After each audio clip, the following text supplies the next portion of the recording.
तो अभी एक सुंदर सा कहानी सुनाएंगे जिसका नाम है व्याघ्रपति कथा। क्या है? और यह व्याघ्रपति कथा जो लिया गया है नारायण पंडित द्वारा रचित, नारायण पंडित द्वारा हितोपदेश नामक ग्रंथ से लिया गया है। हितोपदेश नामक ऑब्जेक्टिव आएगा।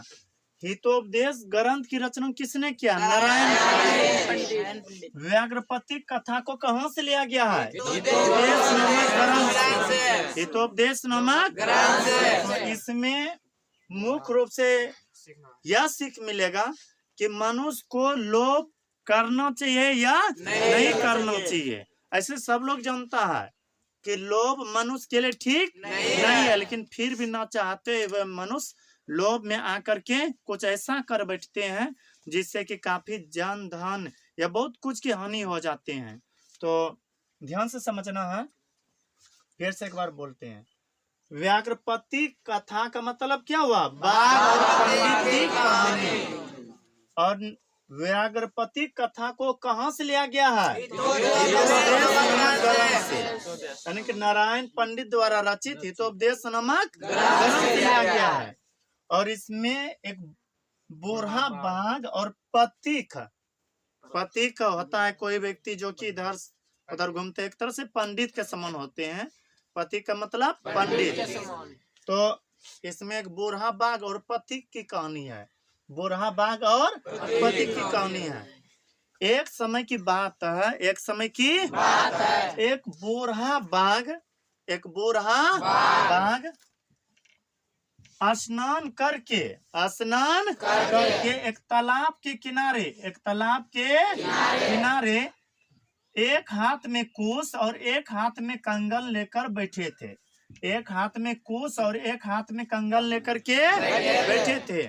एक समय की बात है, एक बूढ़ा बाघ एक हाथ में कुश और एक हाथ में सोने का कंगन लेकर बैठे थे और आते जाते हुए मुसाफिरों को, आते जाते हुए लोगों को कहते थे कंगन ले लो, कंगन ले लो, कंगन ले लो। यहाँ पर ऑब्जेक्टिव यह भी पूछेगा, कंगन ले लो, कंगन ले लो, कौन कहते थे? बाघ। जितने लोग आते जाते थे ना वह सभी को कहते थे कंगन ले लो, कंगन ले लो। और वह किसका कंगन दान करते थे?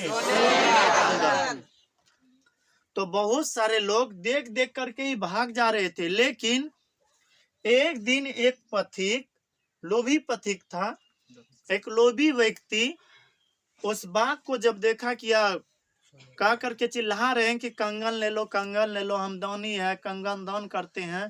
तो पथिक कहते हैं कि हम कैसे आपके बातों पर विश्वास कर लो, हम कैसे आपके बातों पर विश्वास करें?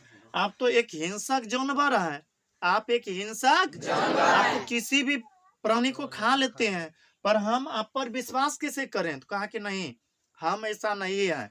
पहले हम जब युवा थे, पहले जब हम युवा थे, युवा का मतलब समझ रहे हो ना, जवान। जब पहले हम जवान थे, युवा या फिर जवान थे, तो उस समय बहुत हमने हत्या किए हैं, बहुत जानवरों को हम जैसे तैसे मार करके खा गए हैं। और इतना पाप किए युवा में, जवानी में इतना पाप किए कि जिसके कारण से मेरा सब कोई मर गया, मेरा सब कुछ लौट गया। मेरा इस संसार में पत्नी नहीं है, न ही पुत्र बचा, न ही और कोई। इस संसार में अब अकेले हम बचे हैं। तो हम चाहते हैं कि थोड़ा दान पुण्य करके कुछ पाप को कम कर ले। कौन कहने लगा थे? बूढ़ा बाघ कहते थे कंगन ले लो, कंगन ले लो। जब पूछा कि आप क्यों दान करते हैं, तो उन्होंने बताया कि हम एक समय जब युवा थे तो उस समय बहुत अत्याचार करते थे और उसके कारण से मेरा पत्नी, पुत्र, सब कोई मर गया। और उस पाप को समाप्त करने के लिए, खत्म करने के लिए हम अब क्या कर रहे हैं? दान कर रहे हैं। हम अब क्या कर रहे हैं? दान कर रहे हैं। तो इनको लगा, पथिक को लगा कि सही में यह दानी बाघ है, सही में यह दानी बाघ है। तो यह बेचारा डरते हुए उनके पास जाने लगे, बाघ के पास। किस लिए? सोने का कंगन लेने के लिए। और यहाँ पर प्रश्न पूछेगा, कौन एक हाथ में सोने का कंगन और एक हाथ में कूश, कूश समझते हो ना, एक प्रकार का घास होता है। कौन एक हाथ में सोने का कंगन एक हाथ में कूश लेकर के कह रहे थे, कंगन ले लो, कंगन ले लो। बूढ़ा बाघ।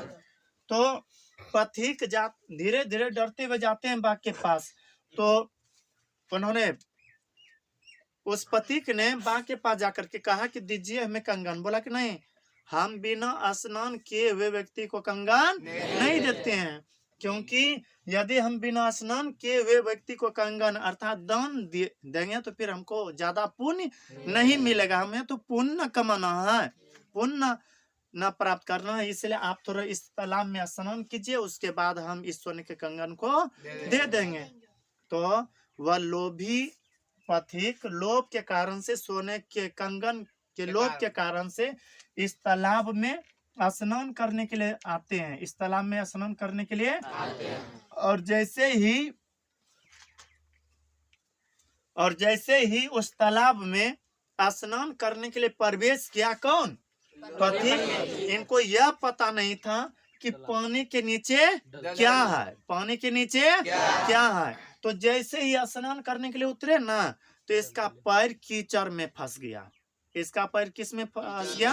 कीचड़ समझते हो ना, मिट्टी वह जो रहता है गीला वाला, पूरा कीचड़ में, दलदली भागों में इसका पैर किस में फंस गया? कीचड़ में फंस गया। अब ये अकेले बाहर आ ही नहीं पा रहे थे, तो कहने लगा कि हमें अब बचाइए, हम तो कीचड़ में फंस गए हैं। बोला कि आराम से रुकिए, हम आ रहे हैं आपको बचाने के लिए। कौन कहा? और आ करके आराम से पकड़ करके इसे खा लिया, आराम से पकड़ करके इसे खा लिया। इस जगह पर उसका जो मृत्यु हुआ किसके कारण से? लोभ के कारण से। किसके कारण से? इसलिए कहा जाता है, और इस पाठ में बताया गया कि लोभ ही मृत्यु का कारण है, लोभ ही मृत्यु का। इन्होंने सोचा कि हमें यदि सोने का कंगन मिल जाएगा तो हम अमीर बन जाएंगे, लेकिन वहां पर इनको अपने प्राणों से हाथ धोना पड़ा। अब शायद सभी लोग सोचता होगा कि ऐसा क्यों किया बाघ ने? ऐसा इसलिए किया क्योंकि वह इतना वृद्ध था, इतना वृद्ध था कि चल फिर करके किसी का शिकार नहीं कर पाते थे। किसी को पकड़ने के लिए जाते थे, बस वह भाग जाते थे, वृद्ध ना हो गया था। तो इसके पास यही एक आइडिया था, एक उपाय था। क्या?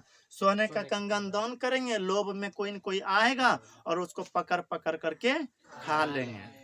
तो पूछा जाएगा, व्याघ्रपति कथा से क्या शिक्षा मिलते हैं? व्याघ्रपति कथा से कहना है, व्याघ्रपति कथा से हमें यह शिक्षा मिलते हैं कि कभी भी मनुष्य को लोभ नहीं करना चाहिए, कभी भी मनुष्य को लोभ, क्योंकि लोभ ही मृत्यु का कारण है। आजकल लोग यदि कहीं पर मर रहे हैं तो वह मुख्य रूप से लोभ के कारण से। किसके कारण से?